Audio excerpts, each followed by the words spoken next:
Hello friends, welcome back to my YouTube channel infinite Gyan. So friends, आज हम discuss करेंगे determination of molecular mass by osmometry. Osmotic pressure method is one of the most accurate method. ठीक है, ये एक most accurate method है। Osmotic pressure measurements can be used to determine the molecular masses in the range 10⁴ to 10⁻⁶। ठीक है, जो molecular mass product इस range के होंगे, दैट इज 10⁴ to 10⁻⁶, इनकी मेजरमेंट के लिए ही हम ऑस्मोटिक प्रेशर का यूज़ करते हैं।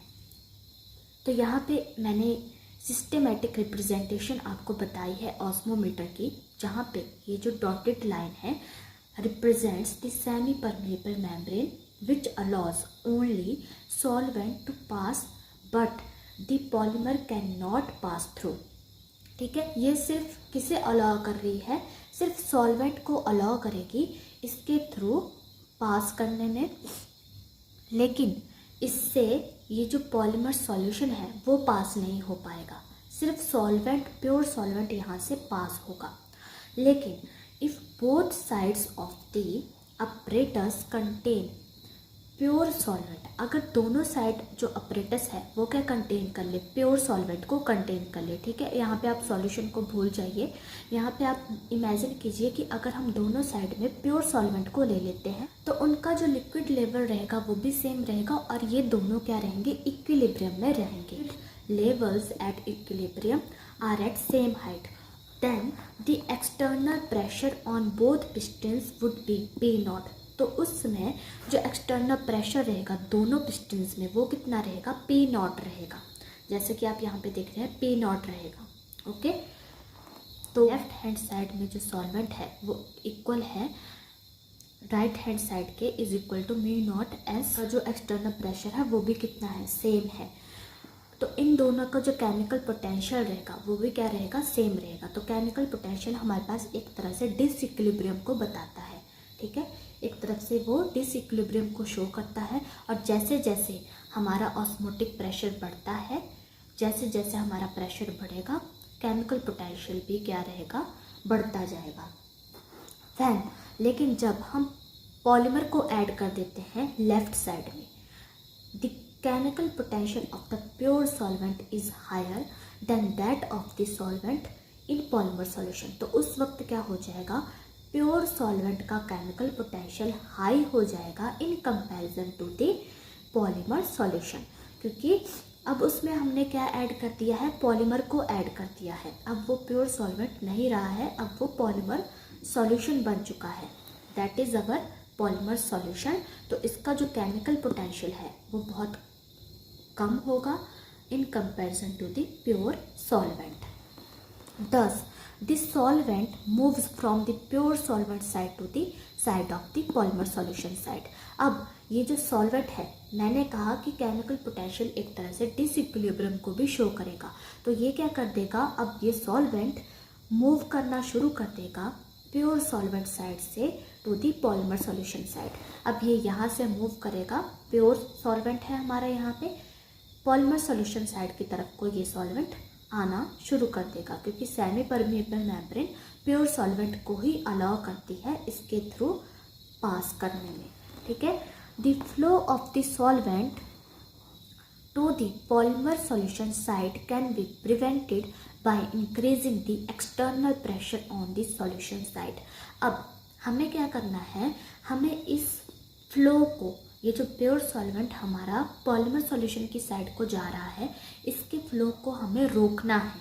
तो उस फ्लो को रोकने के लिए हम क्या कर देते हैं, लेफ्ट हैंड साइड में एक्सटर्नल प्रेशर अप्लाई करते हैं। In this condition applied pressure is equal to the osmotic pressure pi. तो यहाँ पे जो एक्सटर्नल प्रेशर रहेगा वो किसके बराबर रहेगा, ऑस्मोटिक प्रेशर पाई के बराबर। जैसे कि आप यहाँ पे देख रहे हो कि मैंने लिखा है P0 प्लस पाई। P0 तब था जब दोनों साइड प्योर सॉल्वेंट थे और इक्विलिब्रियम में थे, तब एक्सटर्नल प्रेशर क्या था हमारा, P0। लेकिन जब सॉल्वेंट यहाँ से प्योर सॉल्वेंट साइड से पॉलीमर सॉल्यूशन की तरफ आना शुरू हुआ, तब हमने एक्सटर्नल प्रेशर अप्लाई किया ताकि ये क्या करे, वहीं पे रुक जाए, यहाँ पे एंटर ना हो।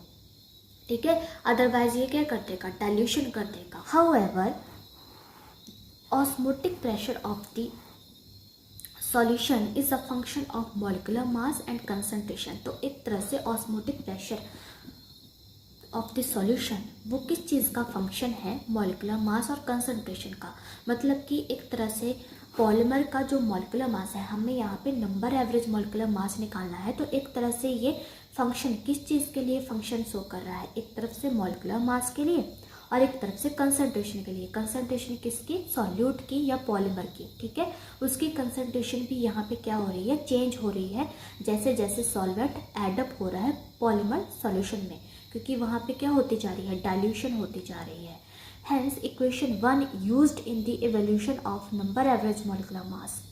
तो हमारी जो फर्स्ट इक्वेशन आएगी वो किससे निकली है, वेंट ऑफ इक्वेशन से, pi V is equal to NRT।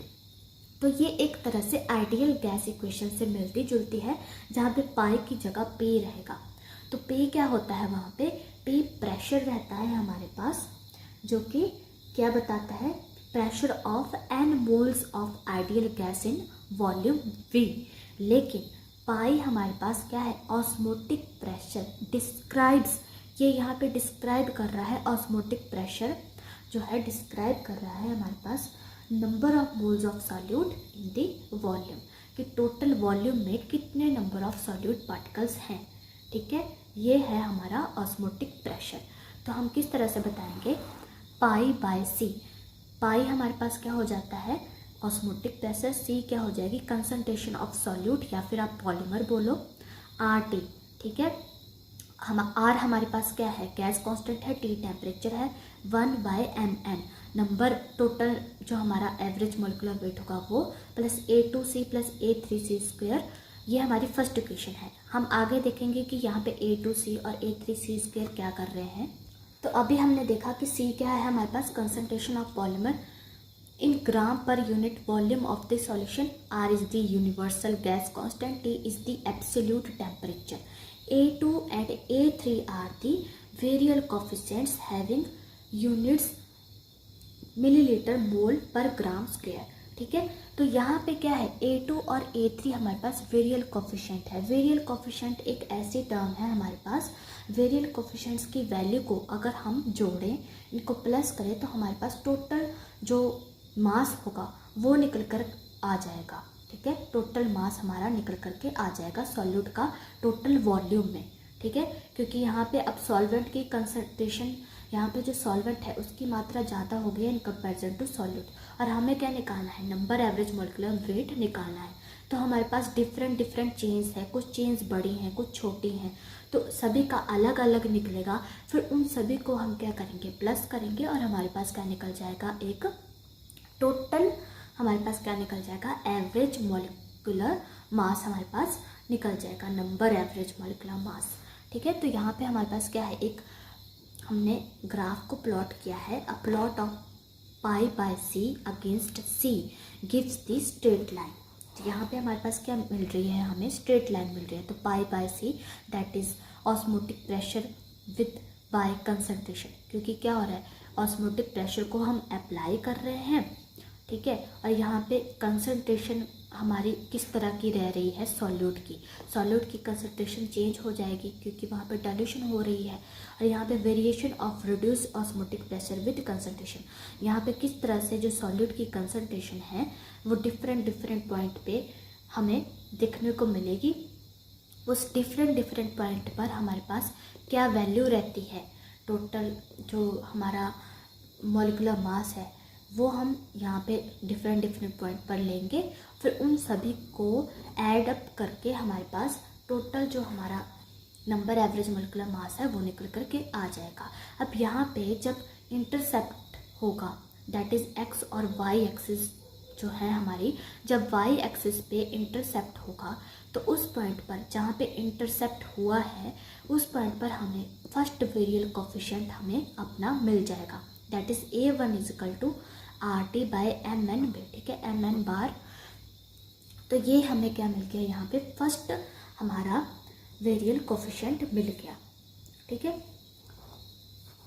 तो इस तरह से ये है हमारा first virial coefficient, A1 is equal to RT by MN bar. उसी तरह से हम दूसरों को भी इकट्ठा करते जाएंगे, लेकिन as the solution are very dilute, solution क्या हो चुका है, बहुत ज़्यादा डाइल्यूट हो चुका है polymer solution, therefore terms A2C and A3C² are neglected. तो इन टर्म्स को हम निगलेक्ट कर देंगे क्योंकि इनमें जो सॉल्यूट की जो मात्रा है वो बहुत ही कम रह चुकी है। ठीक है, सॉल्यूशन में जो पॉलीमर सॉल्यूशन है उसमें सॉल्यूट बहुत कम रह चुका है, सॉल्वेंट बढ़ चुका है। तो डाइल्यूशन यही होती है जब हमारा सॉल्वेंट जो है ज़्यादा हो जाता है और सॉल्यूट की कंसंट्रेशन लो हो जाती है। तो विद कंसंट्रेशन, यहाँ पे कंसंट्रेशन ऑफ सॉल्यूट ही हमें बता रहे हैं। तो जैसे जैसे कंसंट्रेशन ऑफ सॉल्यूट चेंज हो रही है डिफरेंट पॉइंट पर, हमें डिफरेंट ऑस्मोटिक प्रेशर देखने को मिल रहा है, variation of reduced osmotic pressure with concentration. ठीक है, तो उसी तरह से डिफरेंट पॉइंट पर हम लेंगे और उन्हें एडअप करके हमारे पास टोटल जो एवरेज मॉलिक्यूलर मास होगा वो निकल करके आ जाएगा। अब हमारी चेन्स बड़ी होंगी छोटी होंगी, तो अगर ऑलिगोमर्स भी होंगे तो ऑलिगोमर्स इतने छोटे होते हैं जिसमें कि एक या दो ही मोनोमर को कंबाइन करके वो ऑलिगोमर बनता है, इसीलिए हम उसे ऑलिगोमर कहते हैं। तो वो इतना छोटा होगा कि वो ईजिली पास कर सकता है बाय सेमी परमेबल मेम्ब्रेन। इस वजह से भी हमारा जो सॉल्यूट की कंसंट्रेशन है वो कम हो जाती है। तो जब वहाँ पे सॉल्यूट की कंसंट्रेशन बहुत ही कम हो जाएगी तो उन वैल्यूज़ को हम क्या कर देंगे, निगलेक्ट कर देंगे। अदरवाइज़ हम इन सभी को एडअप करके देखेंगे कि इन सभी को एडअप करके हमारे पास टोटल कितना एवरेज मॉलिक्यूलर मास निकल करके आता है। Hence the molecular mass of the polymer can be calculated. तो इस तरह से हम ऑस्मोटिक प्रेशर मेथड से नंबर एवरेज मॉलिक्यूलर मास को डिटरमाइन करते हैं। सो फ्रेंड्स, आई होप आपको अच्छे से समझ में आया हो। इसी तरह की और वीडियोज़ के लिए सब्सक्राइब कर दीजिए चैनल को। Till then guys, take care, good bye.